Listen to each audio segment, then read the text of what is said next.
Hello everyone, আসসালামু আলাইকুম। সকলে কেমন আছেন? আশা করি ভালো আছেন। আলহামদুলিল্লাহ আমিও ভালো আছি। রাজশাহী জেলা শামুকদম থানার মেয়ে আমি। আজকের ভিডিওতে যে কথাটা বলতে চাই সেটা হলো যে এই গাড়ি চুরি লাল্লা কাতাউল্লা জালি বলে যে গাড়ি চুরি কেন হয় আমি বুঝিই না। হ্যাঁ, তো আমি এখানে এসেছি, এটা আমাদের ইসলামের সামনে। তো এখানে কিন্তু অনেক সুন্দর সুন্দর গাছ লাগানো আছে।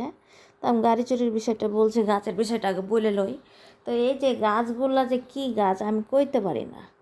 আপনারা কেউ জেনে থাকলে গাছের নামগুলো কমেন্টে বলে দিয়েন তো। হ্যাঁ, তো এই গাছগুলো দেখতেছি। আর এই যে পিছনে আরেকটা বিল্ডিং দেখতেছেন, আকাশ ছয়টাও কিন্তু ইসলামিয়ার আরেকটা অংশ। তো এখানে যে গাড়িগুলো রাখছে এখান থেকেও গাড়ি কিন্তু চুরি হয়ে যাচ্ছে। তো গাড়িগুলো চুরি হচ্ছে কিভাবে? হ্যাঁ, এখানে সিকিউরিটি গার্ড থাকে, সিসিটিভি ফুটেজ আছে। তারপরও যদি এখান থেকে গাড়ি চুরি হয়ে যায় গ্যারেজে